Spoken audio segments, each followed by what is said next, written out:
Welcome to this explainer. All right, let's step straight into the control room. Today, we're going to open up the DAW and uncover the exact production choices that turned a stripped-back piano demo into a historic, billion-stream disco anthem. I want you to put on your producer's hat with me. We're looking way past the gossip and the headlines. Instead, we're zeroing in on the actual sonic architecture, The stems, the EQ choices, the arrangement, the stuff that makes a record like Miley Cyrus's Flowers structurally undeniable. So how exactly do you take a sad piano ballad and turn it into a strutting, self-love club banger? When Flowers was first written at Sunset Sound Recorders in Hollywood, it was literally just a slow, melancholy ballad, just vocals and a Rhodes piano. Taking a song dripping in that much distress and flipping it into a massive club track, well, it requires a true masterclass in modern pop production, hyper-careful sound selection, and honestly, a deep understanding of musical psychology. Section 1, the ultimate response record and flipping the script. Before we even touch a fader, we really need to examine the cultural DNA that made this track the ultimate answer song. Because as any producer knows, a song's context is just as crucial as its mix. Lyrically, Cyrus systematically flips the script on Bruno Mars's 2012 hit, When I Was Your Man. She takes this narrative of total heartbreak and regret, the whole I should have bought you flowers vibe, and cleverly transforms it into a modern declaration of independence. I can buy myself flowers. She shifts all those romantic gestures entirely inward. From a production standpoint, this is absolute genius. Your audience already has a deep subconscious emotional connection to that phrasing, but now you're handing them an entirely new, incredibly empowering context. But musically, if we check out the tempo and chord progressions, Flowers is an entirely different beast. It deliberately avoids direct sampling to carve out its own unique identity. Sure, both songs share the key of C and prominently feature an A minor chord. But Flowers drives forward at highly danceable 118 beats per minute with a steady, looping A minor, D minor, G, C progression. The Bruno Mars track, that's a slow 73 BPM ballad with a way more complex traditional structure. So legal and musical experts completely agree here. This is an artistic response, not a sonic duplicate. Moving on to building the disco funk groove and layering the foundation. Let's hit the solo button and build the rhythm section from the ground up because the groove is absolutely the engine of this track. Producers Kid Harpoon and Tyler Johnson constructed a seriously brilliant 4-on-the-floor beat here. Step 1, they used heavily muted 1970s drum samples. Think really dry, dead studio drums.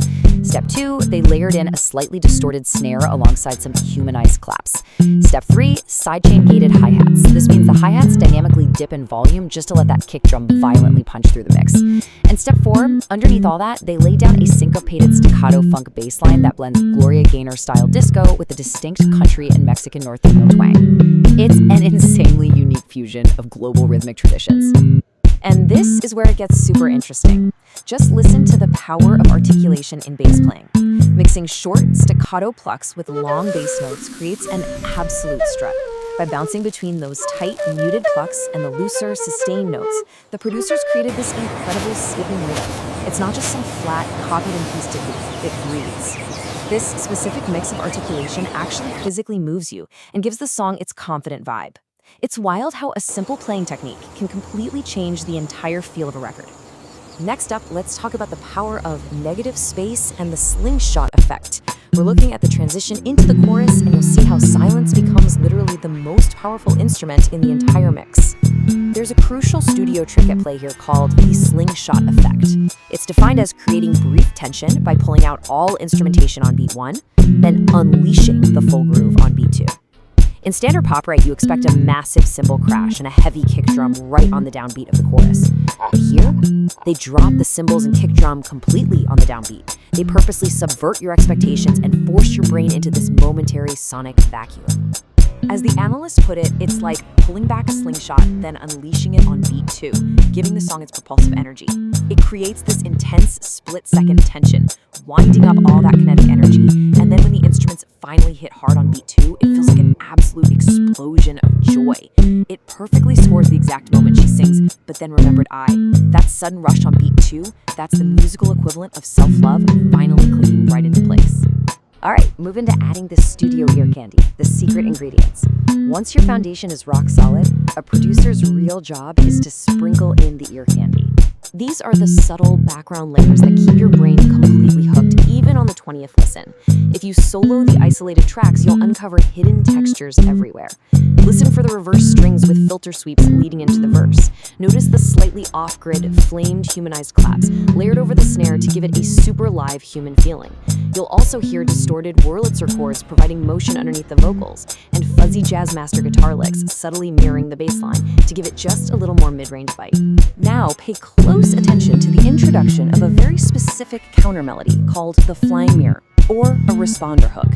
In the chorus, there's a nasal, almost oboe-like synth acting as this flying mirror.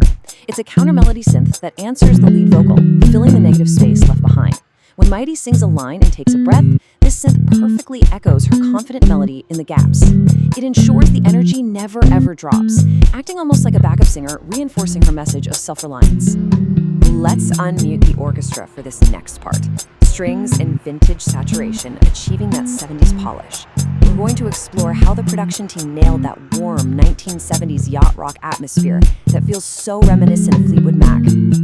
You might actually think they hired a massive live orchestra for this, but a lot of it was achieved through some seriously brilliant processing. To ensure modern virtual instruments felt authentically vintage, they heavily utilized classic studio gear emulations. We're talking Session Strings Pro samples run through a Neve preamp emulation to add warm harmonic saturation, and drenched in the iconic EMT 140 reverb plate, giving it that lush, wide, classic 70s tail. Plus, they hit it with OTT frequency compression. And speaking of that OTT compression, they didn't use it for volume. They actually used it specifically to pull out the ultra-high frequencies, highlighting the texture of the imaginary bow moving across the strings. It adds this incredible, tactile, organic realism to digital samples. It's just a wildly clever studio trick. Let's pull back for a second and look at the big picture, the psychology of the mix, and emotional regulation. Because great mixing isn't just about balancing volumes, right? It's about how the mix actually makes you feel. The mix totally masters a concept called perceived loudness. This is utilizing contrast, restraint followed by fullness, to trick the brain into feeling a massive dynamic shift without actually turning up the volume. If you leave all the faders pushed to 10 the entire time, the listener just gets ear fatigue. So the producers kept the verses incredibly dry and constrained. Then when the chorus hits with all that lush string reverb and the wide stereo guitars, it feels absolutely massive. The actual decibel volume hasn't jumped much at all, but through the power of contrast, your brain feels a huge dynamic shift. Ultimately, this creates an incredible contrast between distress and eustress. You have these vulnerable lyrics from a stripped-back piano demo, completely recontextualized by a disco-funk release that makes you want to dance alone. By placing deeply vulnerable lyrics over a strutting, confident beat, the production serves as an emotional regulator. It safely carries the listener right out of distress, the sadness of a broken heart, and straight into the eustress, the positive, empowering stress of self-love. It gives you a safe space to grieve while simultaneously making you want to get up and move. So the next time you listen to a pop hit, will you just hear the singer? Or will you listen for the slingshots, the mirrors, and the negative space? I hope this explainer leaves you thinking like a producer, always listening for the hidden sonic architecture that makes a song truly unforgettable. Because once you learn to hear the invisible framework holding up the Billboard charts, you realize a hit song is literally never an accident. It's a carefully crafted masterpiece of tension, release, and pure studio magic. What hidden layers are you going to discover waiting just beneath the surface?